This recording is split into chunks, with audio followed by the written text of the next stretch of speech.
काँग्रेसचे आमदार विश्वजित कदम आपल्यासोबत आपण त्यांची बातचीत करणार आहोत. सर, सांगली जिल्हा परिषदेमध्ये नेमकी काय परिस्थिती आहे? कारण आता तिथे पण बोललं जात आहे की 8 नगरसेवकांचा काँग्रेसचा एक गट आहे, तो फुटणार आहे. ऑपरेशन लोटस सुरू झालं आहे, तो भाजपसोबत जाणार आहे. सत्य काय नेमकं? तुम्ही तिथले आमदार आहात.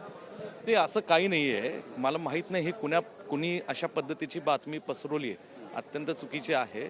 महाविकास आघाडीचे जेवढे काँग्रेस आणि राष्ट्रवादी काँग्रेस पक्षाचे जे शरदचंद्रजी पवार साहेबांच्या गटाचे म्हणजे जयंतराव पाटील साहेब असतील, माझे जिल्हा परिषद सदस्य असतील काँग्रेस पक्षाचे, आणि त्याचबरोबर शिवसेना उभाटाचे एक जिल्हा परिषद सदस्य, सगळे एकत्रित आहेत, एक संघ आहेत.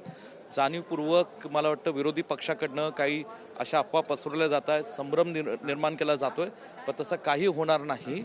महाविकास आघाडीचे सर्व जिल्हा परिषद सदस्य एकत्रित एक संघ राहतील. नक्कीच. पण एक महत्त्वाचा प्रश्न या ठिकाणी निर्माण होतोय की चंद्रपुरामध्ये जे काही झालं तेच आता पुन्हा सांगलीमध्ये करण्याचा प्रयत्न मध्ये असं होऊ शकत नाही. जयंतराव पाटील साहेब, मी, विशाल पाटील, आम्ही सगळे एकत्र आहोत. मी सांगितल्याप्रमाणे महाविकास आघाडीचे जिल्हा परिषद सदस्य एक संघ आहेत आणि जिल्हा परिषदेमध्ये आता समविचारी जे काही सदस्य असतील त्यांना एकत्रित आणून सत्ता स्थापनेचा आमचा प्रामाणिक प्रयत्न आहे. पण हा दावा पूर्णपणे खोडून काढतायत की काँग्रेसचा एक गट भाजपच्या संपर्कात? चुकीचं आहे, अत्यंत चुकीचं आहे. असं काही नाही. कुणी अशा बातम्या पसरवल्यात मला माहीत नाही, पण ह्या बातम्या वेड्यासारख्या आहेत, काही ह्याला तथ्य नाही. कुठलाही गट फुटणार नाही. जिल्हा परिषदेचं नेमकं समीकरण काय असणार आहे? आमचे 11 जिल्हा परिषद सदस्य आहेत काँग्रेसचे, राष्ट्रवादीचे 18 आहेत, असे 29 होतात. एक शिवसेना उभाट्याचे 30 होतात. म्हणजे आम्ही 50% पोचलेलो आहेत. आता फक्त आणखी 1-2 लोकांची गरज आहे. अर्थसंकल्प अधिवेशनाचा आजचा दुसरा दिवस आहे. विरोधक आपली भूमिका कशा पद्धतीनं मांडणार आहे? कारण वरच्या खालच्या दोन्ही सभागृहामध्ये विरोधी पक्षनेता नाही आहे. देवेंद्र फडणवीस म्हणतात की हा अधिकार जो आहे तो सभापतींचा असतो, अध्यक्षांचा असतो. आणि आता नेमकी तुमची भूमिका काय असेल? नाही, हे ठीक आहे. हे फार तांत्रिक संविधानिक उत्तर आहे, पण मूळ मुद्दा असे की सत्ताधारी पक्षाची पण ती नैतिकतेने जबाबदारी आहे की सभागृहामध्ये महाराष्ट्रातल्या लोकांचा, जनतेचा आवाज उठवण्याकरता विरोधी पक्ष असणं या ठिकाणी गरजेचं असतं, जेणेकरून प्रशासनावरती थोडं अधिकारांवर एक वचक बसतो. कारण शेवटी विरोधाचे जरी आमदार असले तरी लोकांतनं, जनतेत निवडून आलेले आमदार आहेत, आणि म्हणून विरोधी पक्ष पद न देणं हे अत्यंत चुकीचं आहे.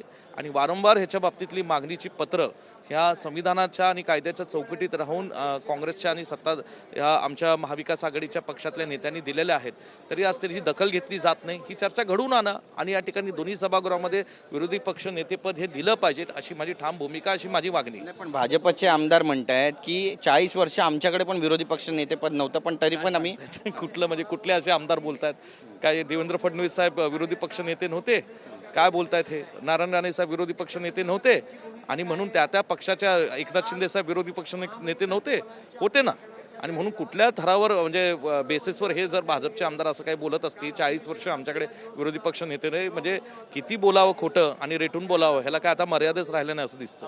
धन्यवाद आमच्याशी बातचीत केल्याबद्दल. तर आपण पाहतो आपली भूमिका या ठिकाणी विश्वजित कदम यांनी मांडलेली, आणि त्यासोबतच त्यांनी भाजप खोटं म्हणताय असा थेट दावा सुद्धा केला. कॅमेरा पर्सन योगेश गुरवसह गिरीश गायकवाड, TV9 मराठी, मुंबई.